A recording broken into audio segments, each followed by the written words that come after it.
জাতির জনককে ৯৯তম জন্মবার্ষিকীতে টুঙ্গিপাড়ায় রাষ্ট্রপতি ও প্রধানমন্ত্রীর শ্রদ্ধা। সারা দেশে শিশু দিবসে নানা আয়োজন। বাঙালির হাজার বছরের স্বাধীনতার আকাঙ্ক্ষা পূর্ণতা পেয়েছিল বঙ্গবন্ধুর হাত ধরেই। তার আদর্শ বাস্তবায়নের মধ্য দিয়ে আলোর পথে এগোবে দেশ, অভিমত বিশেষজ্ঞদের। ক্রাইস্টচার্চ হামলায় নিহতের সংখ্যা বেড়ে ৫০। নিখোঁজ বাংলাদেশি জাকারিয়ার খোঁজ মেলেনি এখনো। আজই মরদেহ হস্তান্তরের প্রক্রিয়া শুরু। খুলনার উপকূলীয় অঞ্চলে জলাবদ্ধতা ও ভাঙনে উদ্বাস্তু স্থানীয়রা। বাঁধ নির্মাণে অনিয়মের অভিযোগ, ব্যবস্থা নেয়ার দাবি পানি উন্নয়ন বোর্ডের। এবং পটুয়াখালীতে শিগগিরই চালু হতে যাচ্ছে আরো ২টি মৎস্য অবতরণ কেন্দ্র। বছরে প্রায় ৮ কোটি টাকা রাজস্ব আদায়ের প্রত্যাশা।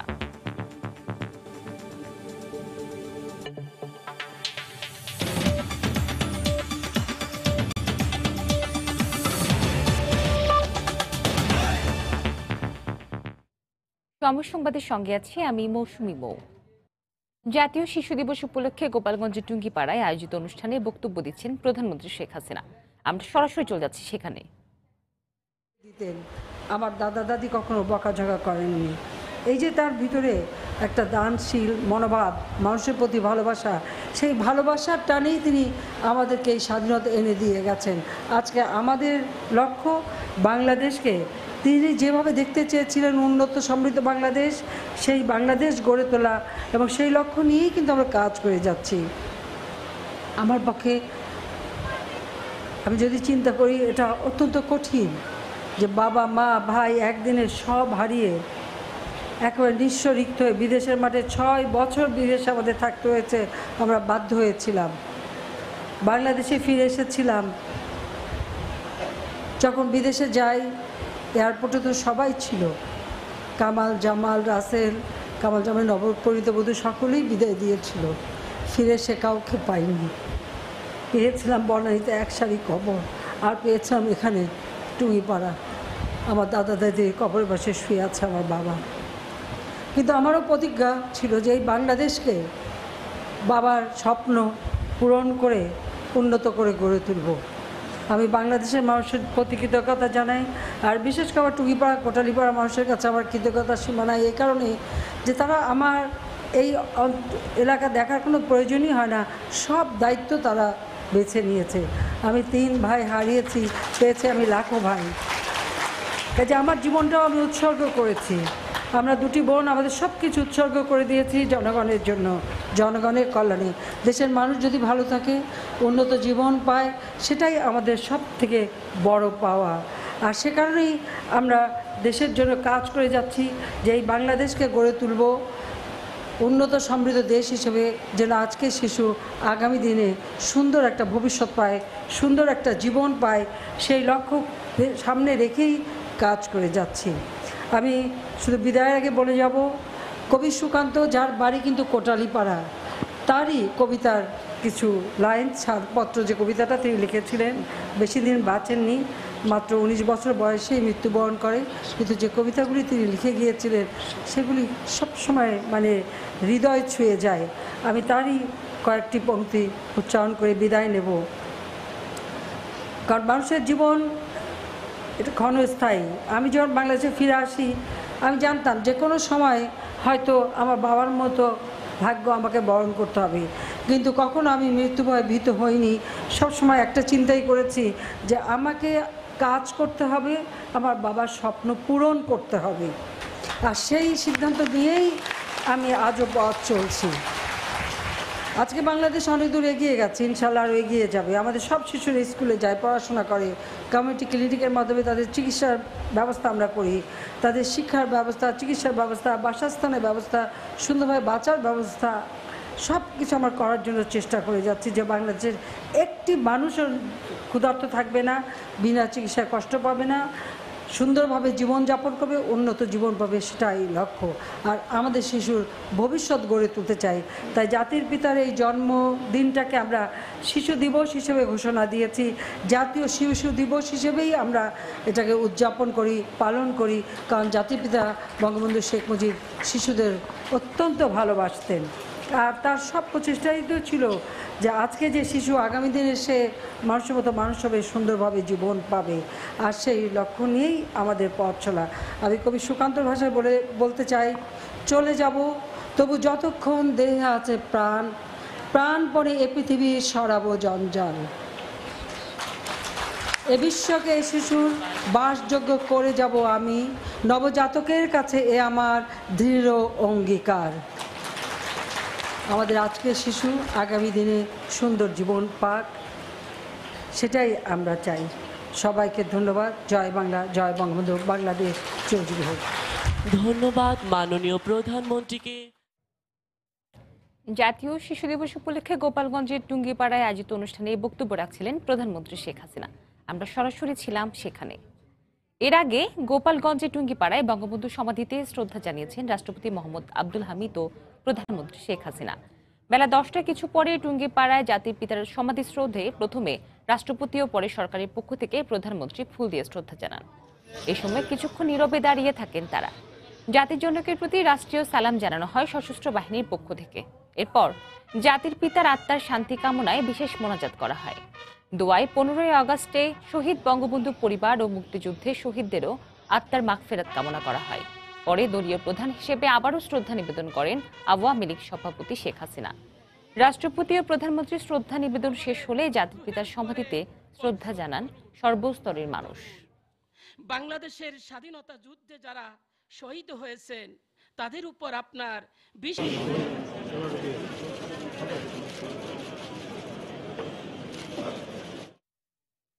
সকালে ধানমন্ডিতে বঙ্গবন্ধুর প্রতিকৃতিতে শ্রদ্ধা জানিয়েছেন প্রধানমন্ত্রী শেখ হাসিনা।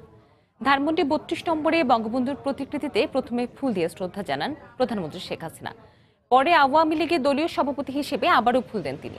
এই সময় বিভিন্ন মন্ত্রণালয়ে দায়িত্বপ্রাপ্ত মন্ত্রী ও আওয়ামী লীগের সিনিয়র নেতারা উপস্থিত ছিলেন। এরপরে দলের সর্বস্তরের নেতাকর্মীরা একে একে বঙ্গবন্ধুর প্রতিকৃতিতে ফুল দেন। পরে আওয়ামী লীগের যুগ্ম সাধারণ সম্পাদক মাহবুবুল আলম হানিফ জানান, আন্তর্জাতিকভাবে বঙ্গবন্ধুর জন্মশতবার্ষিকী পালনের প্রস্তুতি চলছে।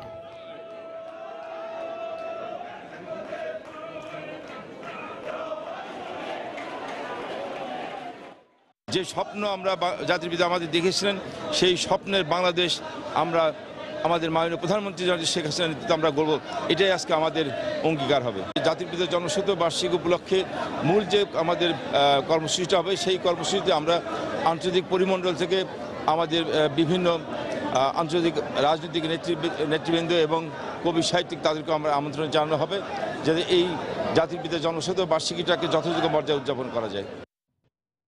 নিউজিল্যান্ডের ক্রাইস্টচার্চে দুটি মসজিদে হামলার ঘটনায় নিহতদের মধ্যে এখন পর্যন্ত 4 বাংলাদেশি পরিচয় শনাক্ত হয়েছে। তবে নিখোঁজ বাংলাদেশি জাকারিয়ার খোঁজ এখনো মেলেনি। হতাহতদের তালিকায় তার নাম না থাকায় উৎকণ্ঠায় স্বজনরা। এই মাত্র আমাদের এখানে যে মসজিদের ইমাম ছিলেন এবং মুসলিম লিডার ছিলেন তারা এসছেন এবং একটা ব্রিফ করেছেন আমাদের কিছু পয়েন্ট। তা হলো নেক্সট 24 আওয়ার্সের মধ্যে বডিগুলো রিলিজ করা হবে এবং লোকাল পুলিশ, ফ্রেন্ডস, রিলেটিভ তাদের সাথে কন্ট্যাক্ট করে তাদের সাথে কিভাবে বডি হস্তান্তর করা যায় সেই প্রক্রিয়াগুলো আলাপ করবে। সকল মসজিদের ইমামের সাথে তারা কথা বলছে জানাজার ব্যবস্থা কিভাবে কি করা যায় এবং যতগুলো প্রসিডিউর আমরা ফলো করি দাফনের, সেই প্রসিডিউরগুলোকে কত তাড়াতাড়ি কিভাবে কি করা যাবে সেই ব্যাপারে ওনারা বসবেন এবং সেই ব্যাপারে 24 ঘন্টার মধ্যেই আপডেট আমাদেরকে জানাবেন। বাংলাদেশের গভর্নমেন্টের সাথে কথা বলা হচ্ছে এবং যত দ্রুত সম্ভব ঝামেলা বা ঝক্কি ঝামেলা ছাড়াই যাতে বডিগুলো বাংলাদেশে পাঠানো যায় সেই ব্যবস্থা তারা করছে। বাট অ্যাটলিস্ট তাদের 24 ঘন্টার মতো সময় লাগবে সবকিছু জানাতে আমাদেরকে। আর আমাদের 4 জনই মারা গেছে এটা কনফার্ম, আর একজন এখনো মিসিং আছেন এবং তার সম্বন্ধে আমি মসজিদের ইমামের সাথে কথা বলেছি এবং সে বলেছেন 6টা বিচের পরে উনি বলতে পারবেন যে আসলে জাকারিয়া কোথায় আছেন বা কি অবস্থা আছে, হয়তো বা কিছু একটা জানাতে পারবেন। এই হচ্ছে সর্বশেষ আপডেট আমার কাছে। আবারও বঙ্গবন্ধুর জন্মবার্ষিকী উদযাপনের খবর। নানা আয়োজনে এবং যথাযোগ্য মর্যাদায় দেশের বিভিন্ন স্থানে উদযাপন করা হচ্ছে জাতির পিতা বঙ্গবন্ধু শেখ মুজিবুর রহমানের 99তম জন্মবার্ষিকী এবং জাতীয় শিশু দিবস। ব্যুরো প্রতিবেদক ও জেলার প্রতিনিধিদের পাঠানো তথ্য ছবি নিয়ে দেখুন রিপোর্ট। রোববার সকালে চট্টগ্রামে জেলা প্রশাসনের উদ্যোগে নগরীর সার্কিট হাউসে বেলুন উড়িয়ে র্যালির উদ্বোধন করেন বিভাগীয় কমিশনার আব্দুল মান্নান। পরে সেটি নগরীর বিভিন্ন সড়ক ঘুরে শিল্পকলা একাডেমিতে গিয়ে শেষ হয়। পরে জাতির পিতার প্রতিকৃতিতে শ্রদ্ধা নিবেদন শেষে কেক কেটে জন্মদিন উদযাপন করা হয়। শুধু সরকার নয়, বাঙালি জাতি সারা দুনিয়ার যেখানে আছে, আমি বলছি যে সারা দুনিয়াব্যাপী আজকের এই দিনটি আনন্দের সাথে উদযাপন করছে বিশ্বব্যাপী। বঙ্গবন্ধুর যে কর্ম, বঙ্গবন্ধুর যে চেতনা, বঙ্গবন্ধুর যে স্বপ্ন আদর্শ, সেগুলো নিয়ে আমরা এই বাচ্চাদের মাঝে ছড়িয়ে দিতে চাই, সকলের মাঝে আমরা ছড়িয়ে দিতে চাই, যাতে করে আমরা বঙ্গবন্ধুর সেই স্বপ্ন সোনার বাংলা গড়া সেটাকে আমরা বাস্তবে রূপ দিতে পারি।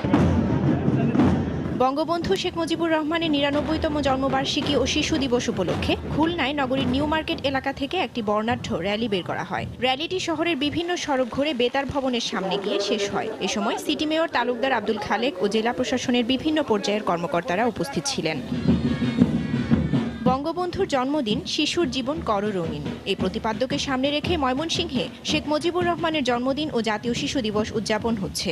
সার্কিট হাউস মাঠে বঙ্গবন্ধুর প্রতিকৃতিতে ফুল দিয়ে শ্রদ্ধা নিবেদন করা হয়। পরে টাউন হলে এক আলোচনা সভার আয়োজন করা হয়।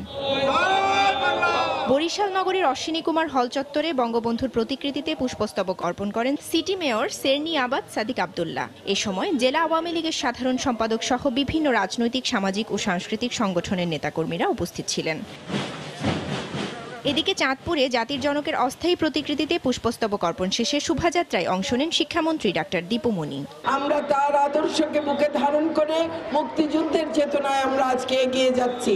2020 সালের 17ই মার্চ থেকে আমরা পালন করতে শুরু করব 1 বছর ব্যাপী মুজিব বর্ষ। এছাড়া রংপুর, ব্রাহ্মণবাড়িয়া, সাতক্ষীরা, বাগেরহাট সহ সারা দেশের বিভিন্ন জেলায় নানা কর্মসূচির মধ্য দিয়ে বঙ্গবন্ধু শেখ মুজিবুর রহমানের ৯৯তম জন্মবার্ষিকী এবং জাতীয় শিশু দিবস উদযাপন করা হচ্ছে। রাউজে জাবিদা ঐশী, সময় সংবাদ। জাহাঙ্গীরনগর বিশ্ববিদ্যালয়ের মেয়েদের একটি হলে তালাবদ্ধ ট্রাঙ্ক থেকে নবজাতক উদ্ধারের ঘটনা ঘটেছে। পরে চিকিৎসাধীন অবস্থায় সাভারের এনা মেডিকেল কলেজ হাসপাতালে শিশুটির মৃত্যু হয়। হাসপাতাল কর্তৃপক্ষ জানায়, শনিবার দুপুরে বিশ্ববিদ্যালয় কর্তৃপক্ষ রক্তক্ষরণ অবস্থায় হাসপাতালে নিয়ে আসে ফজিলাতুন্নেসা মুজিব হলের এক শিক্ষার্থীকে। পরে তার দেয়া তথ্য অনুযায়ী হলের একটি কক্ষের তালাবদ্ধ ট্রাঙ্ক থেকে নবজাতকটি উদ্ধার করে প্রথমে বিশ্ববিদ্যালয় চিকিৎসা কেন্দ্রে নিয়ে গেলে কর্তব্যরত চিকিৎসক তাকে এনাম মেডিকেল কলেজ হাসপাতালে স্থানান্তর করেন। ওই দিন সন্ধ্যায় চিকিৎসাধীন অবস্থায় নবজাতকটির মৃত্যু হয়। এই ঘটনা তদন্তে হলের সহকারী আবাসিক শিক্ষক রাবিয়া খাতুন তানিয়াকে প্রধান করে 4 সদস্য বিশিষ্ট তদন্ত কমিটি গঠন করা হয়েছে। কমিটিকে 10 কার্যদিবসের মধ্যে প্রতিবেদন জমা দেওয়ার নির্দেশ দেওয়া হয়েছে। এই ঘটনায় এখনো পর্যন্ত কোনো মামলা দায়ের করা হয়নি।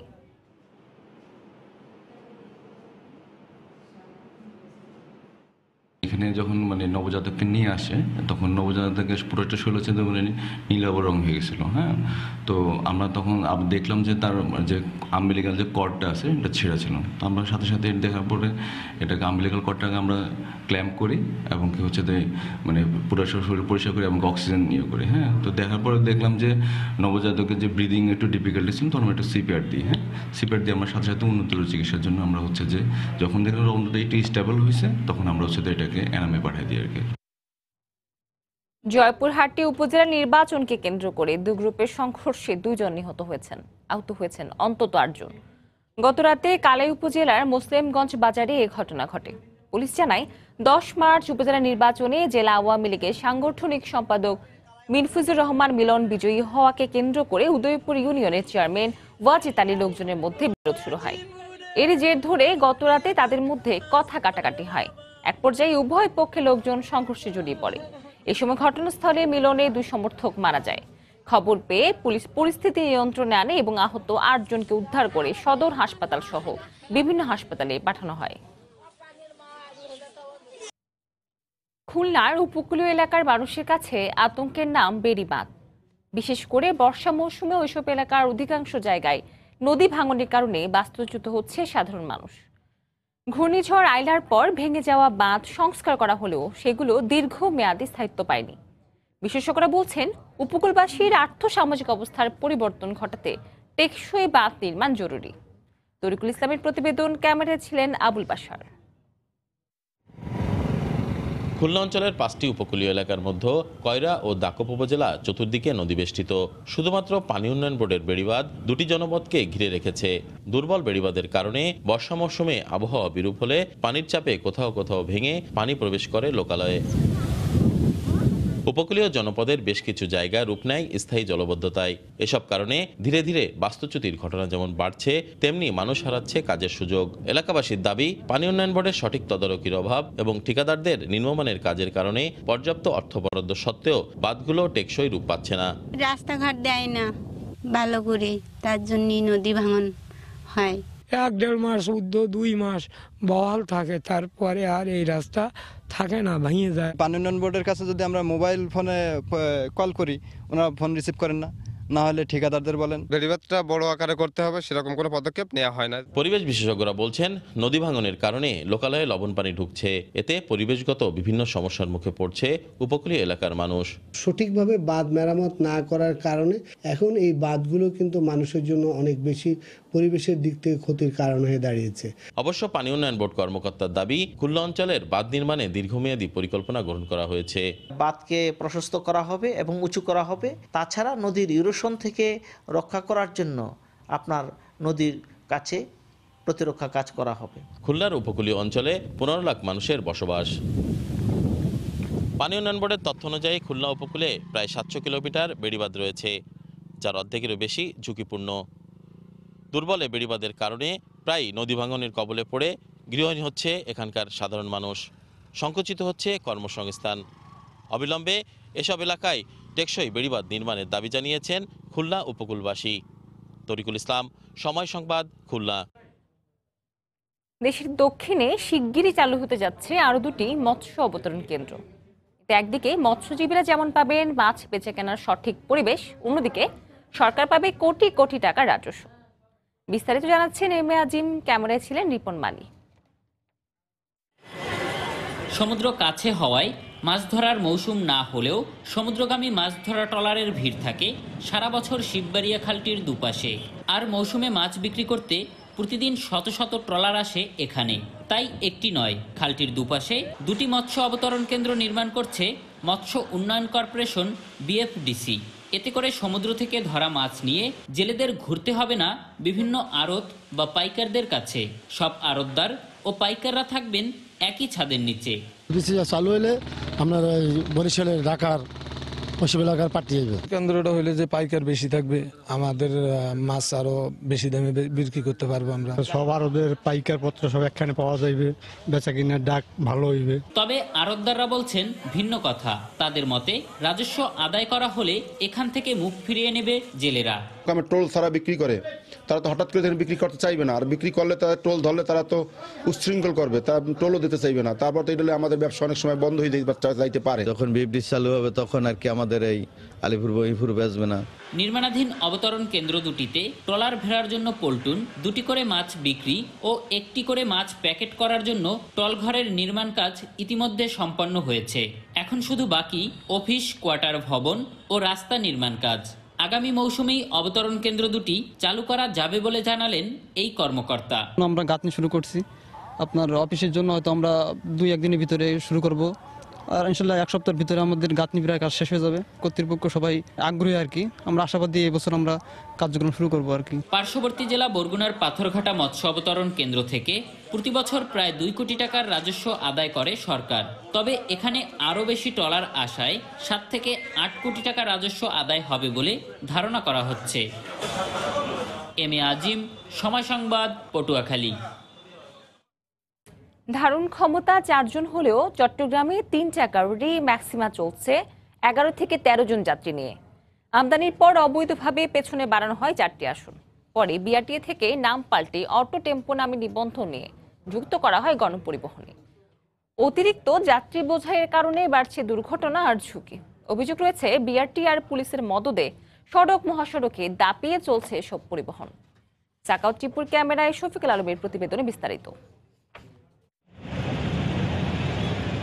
নিয়ম নীতির তোয়াক্কা না করে সারি সারিভাবে দাঁড়িয়ে থাকা 3 চাকার এই রিম্যাক্সিমা চলছে চট্টগ্রাম শাহ আমানত সেতুর গোলচত্বর থেকে নিউ মার্কেট পর্যন্ত। বিদেশ থেকে আমদানির পর চালকসহ 4 জন নিয়ে চলার কথা, কিন্তু অবৈধ পন্থায় পেছনে আরও 4টি আসন বাড়িয়ে বেপরোয়াভাবে চলছে 10 থেকে 13 জন যাত্রী নিয়ে। জীবনের ঝুঁকি নিয়ে গাড়ির বাইরে শরীর বের করে ঠাসাঠাসি করে চলছে এসব গাড়ি। আবার মাঝপথে বাদর ঝোলা করে নেওয়া হয় আরও 2 জন যাত্রী। পিছনে বসে 4 জন, সামনে বসে 4 জন, 8 জন, সামনে 2 জন, 10 জন, ড্রাইভার 1 জন, 11 জন যাত্রী। কি জন্য 3 জন বসালে বরাবর ফিলাপ, 4 জন বসালে একজন অর্ধেক বাইরে থাকে। শুধু নগরে নয়, চট্টগ্রাম কক্সবাজার মহাসড়কেও বাস ট্রাকের সাথে পাল্লা দিয়ে বেপরোয়া গতিতে চলছে 3 চাকার এই পরিবহন। আদালতে নিষেধাজ্ঞার পর কিভাবে চলছে এমন প্রশ্নের জবাবে চালকরা জানান, বিআরটিএ আর পুলিশকে ম্যানেজ করে চলছে গাড়ি। পুলিশ প্রশাসনের জন্য লাইনম্যানের নির্দেশে ডেলি 100 টাকা করে, মালিককে 800 টাকা দিই। মালিককে যতজন বলতেছে আমি ততজন নিতেছি। তবে পুলিশ বলছে এসব অবৈধ গাড়ির বিরুদ্ধে জরিমানা আর অভিযান অব্যাহত আছে।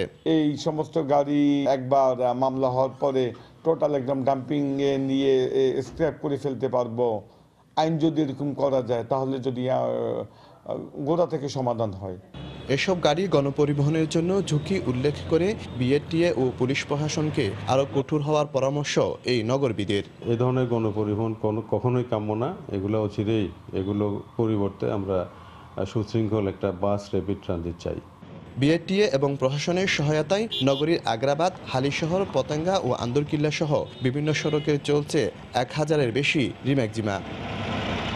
শফিকুল আলম, সময় সংবাদ, চট্টগ্রাম। এ পর্যায়ে শীর্ষ সংবাদ জানিয়ে দিচ্ছি আরেকবার।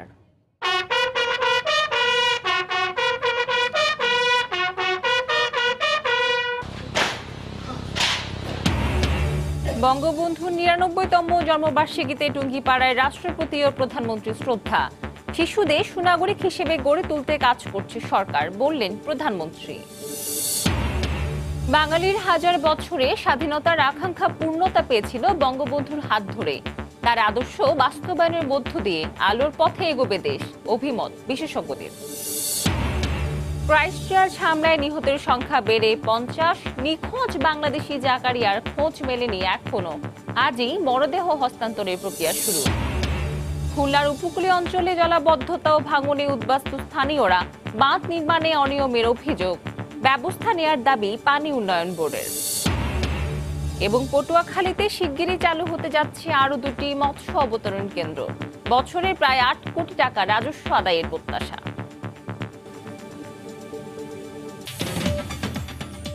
এই ছিল এখনকার মতো। যে কোনো খবর পেতে ভিজিট করুন সময়নিউজ.tv। আপনার মোবাইলে সময় সংবাদ দেখতে ও সকল খবর পেতে ডাউনলোড করুন সময় অ্যাপ। এছাড়া এই মাত্র পাওয়া খবর আপনার মোবাইলে পেতে এসএমএস করুন *B লিখে পাঠিয়ে দিন 16242 নম্বরে। আর সঙ্গে থাকুন সময়।